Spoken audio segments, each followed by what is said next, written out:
Yes, students, good morning to all. Yesterday I had told you first question of this exercise 1.1, and in sequence of this today I will tell you next other questions. One of them, second one, write the additive inverse of the following. As you see in your question, in your exercise, write the additive inverse of each of the following. नीचे 5 इसके part दिए हुए हैं, उनके आपको क्या करना है, एडिटिव इनवर्स लिखना है। जैसा कि आप जानते हैं एडिटिव इनवर्स के एक्सप्लेनेशन में हमने आपको दिया था, if A rational number, if any rational number A then it's additive inverse is -a, यानी -a उसका जो नंबर होता है उसका negative of the rational number is called the additive inverse of the rational number.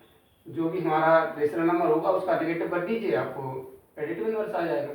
तो सपोज फर्स्ट आपका question ये, जैसा कि आपने क्वेश्चन 2/8 किया हुआ है, इसका आपको हमें एडिटिव इनवर्स लिखना है। सो और कोई कुछ नहीं करना हमें। एडिटिव इनवर्स का मतलब इस नंबर को जो पॉजिटिव है उसको नेगेटिव कर देना, that is 2/8। So -2/8 is the additive inverse of 2/8। Similarly you have to do second question yourself, second part of this question, but now we will reach third question. It has the two negative sign, you know, negative sign cancel with each other, minus cancel with minus, then we get plus 6/5. It is the same of first question, so we will write additive inverse is minus 6/5. Similarly your fourth question is, it has the negative sign but in denominator, so we will change it with the whole minus sign with the whole number, so it will be -2/9. Now it is the same as the question number second part of this question.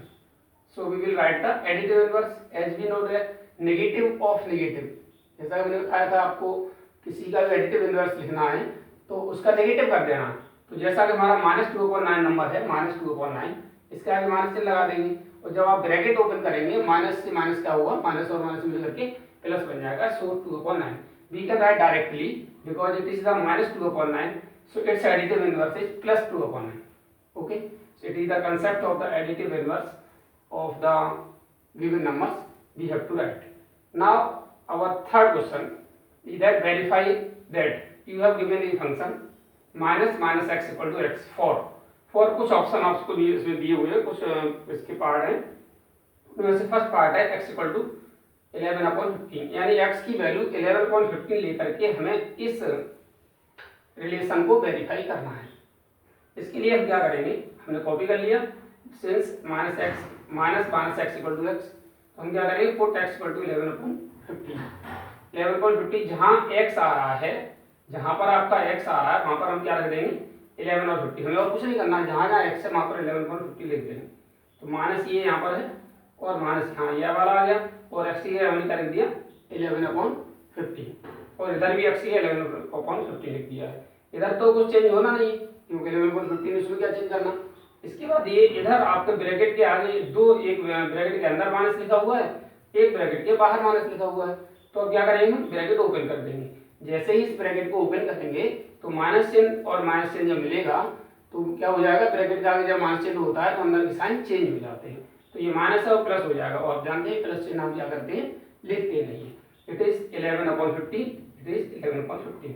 You have seen, आपने LHS = RHS, दोनों side की LHS side और ये RHS side दोनों side equal है, it means given function is verified with the given value, so we will write here hence verified it.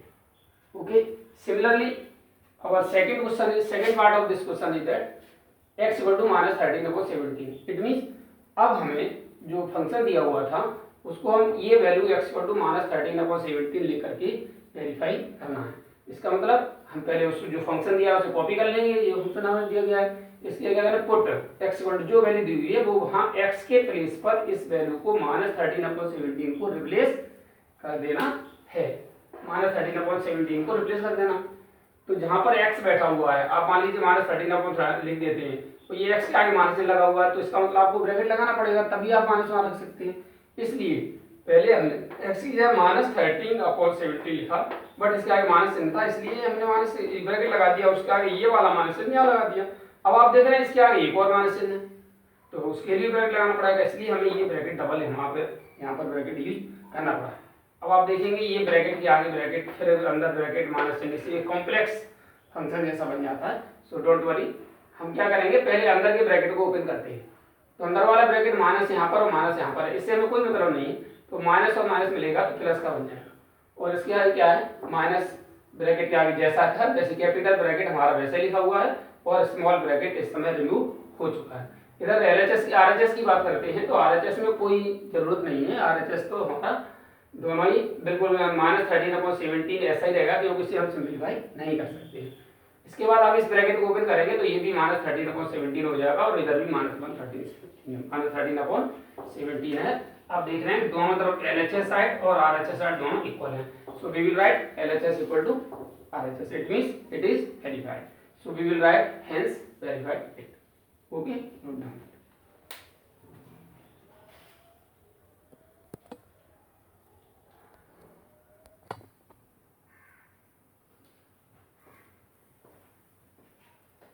Yes, students, your next question is fourth, in which we have to find the multiplicative inverse of the following numbers।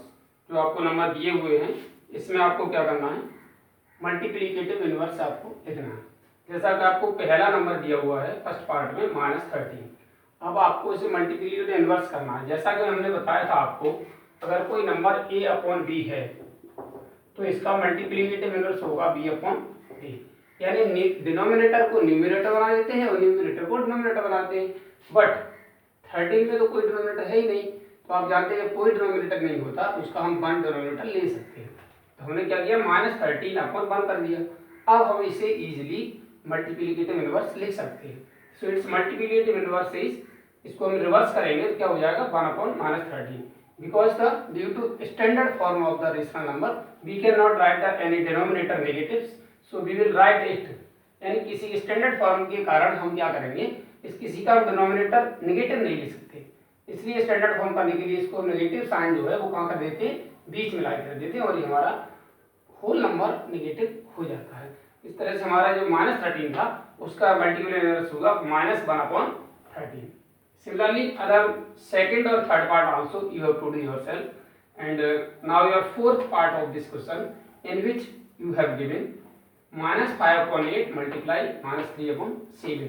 If we simplified this function, we get -5 multiply -3 करेंगे तो plus का 15/56। अब हमें जो fraction मिला, जो rational number मिला वो 15/56 है। अब हमें इसका मल्टीप्लिकेटिव इनवर्स लिखना है, तो हमने जैसे बताया कि डिनोमिनेटर न्यूमरेटर बन जाता है और न्यूमरेटर डिनोमिनेटर बन जाता है। So it's multiplicative inverse equal to 56 क्या बन जाएगा, न्यूमरेटर, और 15 बन जाएगा denominator. So it will be 56/15। It's over your question number 4। And next your question number 5, in which you have to tell name of the property of the given functions as you have given your first question। आपका जो first question है उसमें दिया गया -4/5 multiply 1 equal to 1 multiply -4/5। आप देख रहे हैं इसमें यहाँ पर भी 1 से मल्टीपल हो रहा है और यहाँ पर भी 1 से मल्टीपल हो रहा है और उसके बाद नंबर आ रहा है -4/5। हमने बताया था for any rational number, for any rational number ए, अगर ए को 1 से मल्टीपल करें या 1 को ए से मल्टीपल करें आंसर ए ही आता है। इसका मतलब 1 को हम क्या कहते हैं, मल्टीप्लिकेटिव आइडेंटिटी कहते हैं। इसलिए यहाँ पर कौन सा लॉ यूज हुआ है, कौन सी प्रॉपर्टी यूज हुई है, मल्टीप्लिकेटिव आइडेंटिटी की, जो कि 1 हमारा मल्टीप्लिकेटिव आइडेंटिटी कहलाता है। इसलिए ये फंक्शन हमारा क्या किस लॉ पर आधारित है, मल्टीप्लिकेटिव आइडेंटिटी पर आधारित है। सेम एज आपको अगर सेकंड क्वेश्चन आपको दिया गया है जिसमें आपका -13/17 multiply -2/7 equal to -2/7 equal to multiply -13/17। यहाँ पर आप देख रहे हैं कि इनमें ऑर्डर चेंज किया गया है। ऑर्डर किसमें चेंज होता है, कॉम्यूटेटिव लॉ में, या कॉम्यूटेटिविटी प्रॉपर्टी जिसे हम कहते हैं, कॉम्यूटेटिव प्रॉपर्टी कहते हैं, या उसको उस प्रॉपर्टी को कॉम्यूटेटिविटी भी कह देते हैं। जैसे हमारा -13/17 -2/7 का ऑर्डर चेंज हो गया, -2/7 पहले आ गया और 13/17 सेकंड नंबर का आ गया। यहाँ ऑर्डर चेंज हुआ है, इसलिए ये जो प्रॉपर्टी है वो कॉम्यूटेटिविटी प्रॉपर्टी है। आप कॉम्यूटेटिव लॉ भी लिख सकते हैं। Your third part of this question, -19/29 multiply 29 upon -19 equal to 1। यहाँ पर आप देख रहे हैं हमने एक लिखाया था मल्टीप्लिकेटिव इनवर्स लॉ में, अगर आपका a/b कोई भी नंबर है और उसको अगर आप a/b को b/a से मल्टीप्लाई करते हैं तो 1 प्राप्त होता है, बिकॉज b से b कट जाता है और a से a बढ़ जाता है। इस लॉ को हम क्या कहते हैं? मल्टीप्लिकेटिव इनवर्स कहते हैं। क्या कहते हैं? Multiplicative inverse. So it is the multiplicative inverse अथवा रेसिप्रोकल भी कहा जाता है। जैसे कि -19/29 29/-19 का रेसिप्रोकल है और 29/-19 पर 29 एक दूसरे के रेसिप्रोकल होते हैं। इनको हम इस लॉ को मल्टीप्लिकेटिव इनवर्स लॉ कहते हैं। Okay, note down.